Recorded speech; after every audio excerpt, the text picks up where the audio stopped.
आठवले साहेब माझा एक प्रश्न आहे. आठवले साहेब, माझा एक प्रश्न आहे. दादर रेल्वे स्टेशनला डॉक्टर बाबासाहेब आंबेडकरांचं नाव मिळावं ही मागणी गेल्या अनेक वर्षापासून होत आहे, परंतु अद्यापही सरकार गंभीर दिसत नाही. तुमची काय भूमिका आहे? आता एक तर मागणी आहे, म्हणजे अनेक ठिकाणी बाबासाहेबांची नावं अनेक ठिकाणी, म्हणजे स्टेशनला नाही आहे, परंतु अनेक ठिकाणी बाबासाहेबांचे पुतळे आहेत, बाबासाहेबांचं नाव आहे, तेवढं मोठं नाव आहे. त्यामुळं काही लोकांची मागणी आहे, त्यासाठी आमचा प्रयत्न सुरू आहे. मी मागे मागणी केली होती की मुंबई सेंट्रलला, कारण मुंबई सेंट्रल जंक्शन आहे, त्यामुळे एखाद्या जंक्शनला बाबासाहेबांचं नाव असलं पाहिजे. तर अद्याप काही तो निर्णय झालेला नाही आहे. त्यामुळे लोकांच्या भावना अशा आहेत की चैत्यभूमी तर दादरच्या बाजूला आहे, त्यामुळे दादरला नाव मिळावं अशा पद्धतीची आपली लोकांची मागणी आहे. आणि हा विषय राज्य सरकारचा आहे. म्हणजे जरी रेल्वे स्टेशन जरी ते केंद्राच्या अखत्यारीमध्ये असलं तरी नाव कोणाचं द्यायचं त्या संबंधाचा निर्णय घेण्याचा राज्य सरकारला अधिकार आहे. त्यामुळे मी एकदा मुख्यमंत्र्यांशी बोलून पक्षाची भूमिका काय? पक्षाची भूमिका किती जागा मागत आहे? पक्षाची भूमिका बाबासाहेबांचं नाव त्या दादरला मिळत असेल तर आनंदच आहे. म्हणजे लोकांची मागणी पण आहे आणि दादर स्टेशनला बाबासाहेबांचं नाव मिळालं पाहिजे अशी अनेक लोकांची मागणी आहे.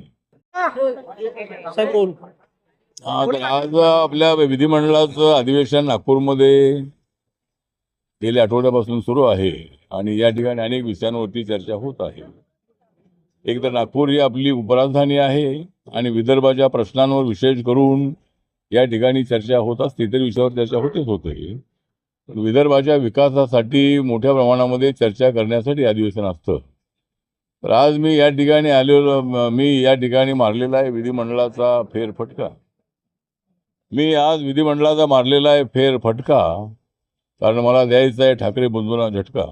त्यामुळं या ठिकाणी आपण आलेलो आहोत आणि आपण माझा जो रिपब्लिकन पार्टी आहे, त्या रिपब्लिकन पार्टी जी आहे ती महायुतीमध्ये आहे आणि महायुतीला नगरपालिकेच्या निवडणुकीमध्ये चांगल्या पद्धतीने यश मिळणार आहे. जरी आम्ही एकमेकांच्या विरोधामध्ये लढलो असलो तरी आमचा तो गणित कावा होता. आम्ही एकमेकांच्या विरोधामध्ये उभे राहिलो, पण नगर परिषदेमध्ये चर्चा फक्त आपल्या महायुतीत होती.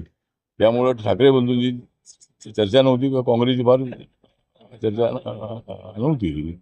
त्यामुळे ठीक आहे. तर आता मात्र निर्णय घेण्यात आलेला आहे. देवेंद्र फडणवीस, एकनाथ शिंदे आणि अजितदादा पवार, रवींद्र चव्हाण यांनी चर्चा केलेली आहे आणि रिपब्लिकन पक्षाला सोबत घेऊन सगळ्या ज्या महानगरपालिकेच्या निवडणुका आहेत, 29 महानगरपालिकेच्या निवडणुका एकत्रित लढण्याचं ठरलेलं आहे.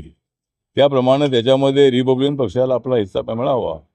अनेक ठिकाणी रिपब्लिकन पक्षाची ताकद अनेक शहरामध्ये आहे, त्यामुळे रिपब्लिकन पक्षाला काही जागा मिळाल्या पाहिजे या दृष्टिकोनातूनही मी प्रयत्न करणार आहे. त्यामुळं आता हे अधिवेशन जे आहे ते आता उद्यापर्यंत आहे. महानगरपालिकेच्या निवडणुका 2-3 दिवसात अनाऊन्स होण्याची शक्यता आहे. त्यामुळे मुंबईची महानगरपालिका जी आहे आमच्यासाठी अत्यंत अस्तित्वाची. आठवले साहेब माझा एक प्रश्न आहे. आठवले साहेब, माझा एक प्रश्न आहे. दादर रेल्वे स्टेशनला डॉक्टर बाबासाहेब आंबेडकरांचं नाव मिळावं ही मागणी गेल्या अनेक वर्षापासून होत आहे, परंतु अद्यापही सरकार गंभीर दिसत नाही. तुमची काय भूमिका आहे? आता एक तर मागणी आहे, म्हणजे अनेक ठिकाणी बाबासाहेबांची नावं अनेक ठिकाणी, म्हणजे स्टेशनला नाही आहे, परंतु अनेक ठिकाणी बाबासाहेबांचे पुतळे आहेत, बाबासाहेबांचं नाव आहे, तेवढं मोठं नाव आहे. त्यामुळं काही लोकांची मागणी आहे, त्यासाठी आमचा प्रयत्न सुरू आहे. मी मागे मागणी केली होती की मुंबई सेंट्रलला, कारण मुंबई सेंट्रल जंक्शन आहे, त्यामुळे एखाद्या जंक्शनला बाबासाहेबांचं नाव असलं पाहिजे. तर अद्याप काही तो निर्णय झालेला नाही आहे. त्यामुळे लोकांच्या भावना अशा आहेत की चैत्यभूमी तर दादरच्या बाजूला आहे, त्यामुळे दादरला नाव मिळावं अशा पद्धतीची आपली लोकांची मागणी आहे. आणि हा विषय राज्य सरकारचा आहे. म्हणजे जरी रेल्वे स्टेशन जरी ते केंद्राच्या अखत्यारीमध्ये असलं तरी नाव कोणाचं द्यायचं त्या संबंधाचा निर्णय घेण्याचा राज्य सरकारला अधिकार आहे. त्यामुळे मी एकदा मुख्यमंत्र्यांशी बोलून पक्षाची भूमिका काय? पक्षाची भूमिका किती जागा मागत आहे? पक्षाची भूमिका बाबासाहेबांचं नाव त्या दादरला मिळत असेल तर आनंदच आहे. म्हणजे लोकांची मागणी पण आहे आणि दादर स्टेशनला बाबासाहेबांचं नाव मिळालं पाहिजे अशी अनेक लोकांची मागणी आहे. नागपूर आणि बिहार महानगरपालिका निवडणुका आपण स्वबळावर लढणार की महायुतीमध्ये लढणार? महानगरपालिकेच्या निवडणुका ज्या आहेत त्या महायुती म्हणून लढण्याचं ठरवलेलं आहे. त्यामुळे स्वबळावर लढून तेवढ्या जागा आम्हाला निवडून येणं शक्य आहे. तुम्ही किती त्यामुळं- जागेची मागणी करत आहात? हा नागपूर मुंबईसाठी किती जागेची मागणी करताय? मुंबईसाठी आम्हाला एक 15-16 जागा मिळाल्या पाहिजे. तर नागपूरमध्ये 7-8 जागा मिळाल्या पाहिजे. त्या पद्धतीने आमचा प्रयत्न सुरू आहे. आज आमच्या कार्यकर्त्यांची बैठक झाली विदर्भाच्या आणि महाराष्ट्रातल्या कार्यकर्त्यांना आपण सूचना दिलेल्या आहेत. ज्या ज्या ठिकाणी आमची ताकद असेल त्या ठिकाणी ती जागा आम्हाला मिळाली पाहिजे. आठवलेजी दोन्ही सभागृहामध्ये विरोधी पक्ष नेता नाहीये. आज 2 केंद्रीय मंत्र्यांची विधान भवनामध्ये उपस्थिती होती. मात्र या अधिवेशनामध्ये विरोधी पक्ष नेता विना हे अधिवेशन पार पडत आहे. त्या या अधिवेशनाचा शेवटचा दिवस आहे. सरकारला काही दोन्ही सभागृहामध्ये विरोधी पक्ष नेते नाहीये. सरकारला काही सल्ला देणार भाजपला 2 आमदार असताना दिल्लीमध्ये विरोधी पक्ष आता विरोधी पक्ष नेता जो आहे त्याला जे संख्या असते त्या संख्येवरती विरोधी पक्ष नेत्याची जबाबदारी देण्यात येते. त्यामुळे सध्या महाविकास आघाडीकडे तेवढी मोठी ताकद नाही आहे आणि त्यामुळे टेक्निकल त्यामध्ये अडचण आहे. त्यामुळं जर विरोधी पक्षाने नेता बनवायचा असेल तर ते नियम बदलावे लागतील. त्यामुळं सध्याच्या नियमाप्रमाणे जेवढी संख्या असायला पाहिजे तेवढी संख्या महाविकास आघाडीची नसल्यामुळं त्या ठिकाणी ती अडचण झालेली आहे. आमच्या पार्लमेंटमध्ये असं झालं होतं की काँग्रेस पक्षाला फक्त 40-45 जागा असायच्या आणि त्यामुळे त्यांनाही ते पद मिळालं नव्हतं. पण यावेळेला 2024च्या निवडणुकीमध्ये काँग्रेसला 99 जागा मिळाल्या आणि त्या ठिकाणी आता राहुल गांधी आपण लीडर आहे. त्यामुळे इथला जो प्रश्न आहे त्याच्यामध्ये काय संख्या कमी होऊ शकते का त्याचा विचार अध्यक्षांनी करावा, सरकारने करावा आणि हाऊसमध्ये विरोधी पक्ष नेता असला पाहिजे असं माझं मत आहे.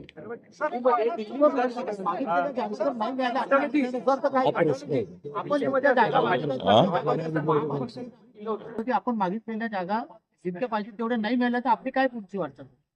नाही माझी भूमिका आहे की नाही जेवढ्या जागा मागितल्या तेवढ्या जागा कुठं मिळत नसतात. कारण सगळ्या जागा जर मागितल्या तर मिळत नाही. पण नाही आमची भूमिका काय जेवढ्या जागा मिळतील तेवढ्या जागा लढणार आम्ही. वेगळा निर्णय घेऊन त्या ठिकाणी आम्हाला निवडून येणं शक्य आहे. वेगळा विदर्भ ही आमची एजंडा आमचा एजंडा आमची भूमिका आहे. तर अद्याप वेगळा विदर्भ का होत नाही मग? भाजपचं म्हणणं आहे माननीय बावनकुळेजी यांनी सांगितलेलं आहे की स्वतंत्र विदर्भाची मागणी पहिली भाजपची आहे. पण भाजपच्या मागणीबरोबर ही रिपब्लिकन पक्षाची मागणी सगळ्यात अगोदर आहे आणि रिपब्लिकन पक्षाने सुद्धा स्वतंत्र विदर्भाची मागणी अनेक वेळेला केलेली आहे. त्यासाठी परिषदा काय घेतलेल्या आहेत, आंदोलन केलेलं आहे. त्यामुळे माझ्या पक्षाची भूमिका अशी आहे की स्वतंत्र विदर्भ जो आहे तो होणं अत्यंत आवश्यक आहे. कारण 1 मे 1960ला स्वतंत्र विदर्भ झाला आणि त्यावेळेला त्यांना जी आश्वासना दिली होती तेवढी काँग्रेसच्या काळामध्ये वाढली नाही आणि विदर्भाला जो आर्थिक न्याय मिळाला पाहिजे तेवढा न्याय न मिळाल्यामुळं या ठिकाणी मागणी होते. पण या आंदोलनाची तीव्रता दिसत नाही आहे. ज्या पद्धतीने तेलंगणा आणि आंध्रामध्ये झालं की आंध्रापासून तेलंगणा वेगळा करण्यासाठी चंद्रशेखर राव आणि अनेक लोकांनी मोठ्या प्रमाणात आंदोलन केलेलं होतं. तसं आंदोलन या विदर्भामध्ये दिसत नाही आहे. त्यामुळं विदर्भातल्या लोकांनीही तर विदर्भ त्यांना हवा असेल तर हे आंदोलन थोडंसं तीव्र होणं अत्यंत आवश्यक आहे. त्याशिवाय हा विषय सुटणार नाही. तर राज्य सरकार स्वतंत्र विदर्भाची मागणी बद्दल काही ऐकून घ्यायला तयार नाही. तुम्ही पंतप्रधान मोदींकडे मागणी करणार का? आंदोलन भरपूर झालं. काही मुद्दे मागणी आमची आहेत. आमची मागणी नाही ना आमची मागणी आहे. मागच्या वेळेला त्याच्या वेळेला हे तेलंगणाचं झालं त्याच वेळेला हे होणं अत्यंत आवश्यक होतं. पण माझ्या पक्षाची स्वतंत्र विदर्भाच्या मागणीला पूर्णपणे पाठिंबा आहे. मागणीला पाठिंबा नव्हे तर स्वतंत्र विदर्भ झालाच पाहिजे अशा माझ्या पक्षाची भूमिका आहे. या अगोदर मुख्यमंत्री देवेंद्र फडणवीस म्हणाले होते की वेगळा विदर्भ जोपर्यंत होत नाही तोपर्यंत मी लग्न करणार नाही असेही ते बोलले होते. मग ही भाजपची जर वेगळ्या विदर्भाची जर भूमिका असेल तर वेगळ्या विदर्भासाठी देवेंद्र फडणवीस समोर पुढाकार का घेत नाही? पुढाकार येईल. त्यांचं लग्न झालेलं असल्यामुळे सध्या ते पुढाकार येत नाही. लग्न केलंय ना पण वेगळा विदर्भ झाला नाही ना. ठीक आहे त्यांची बीजेपीची भूमिका आहे. त्याच्या शैलीत काय कसं सांगता येईल? शैलीमध्ये कशा प्रकारे सांगायचं? म्हणजे आता एक तर विरोधकांनी अनेक वेळेला वेगळ्या ठिकाणी मारलेला आहे डल्ला. विरोधकांनी वेगळ्याच ठिकाणी मारलेला आहे डल्ला, म्हणून आम्ही त्यांच्यावर केलेला आहे हल्ला. हा? नाही, सध्या विदर्भाचा मुख्यमंत्री आहे, म्हणजे मुख्यमंत्री सध्या विदर्भाचाच आहे. आणि त्यामुळे 2014-19 विदर्भाचा मुख्यमंत्री होता. नंतर 19 नंतरही उपमुख्यमंत्री होते ते देवेंद्रजी, आणि आता पुन्हा ते 5 वर्षासाठी मुख्यमंत्री झालेले आहे. त्यामुळे विदर्भाला तर हे मुख्यमंत्री तर मिळालेच आहे. वसंतराव नाईक जे होते ते जवळजवळ 11 वर्ष इथले मुख्यमंत्री होते. त्यामुळे विदर्भाला मुख्यमंत्रीपद मिळालेलं आहे, आणि आताही मुख्यमंत्री विदर्भाचेच आहेत. हा?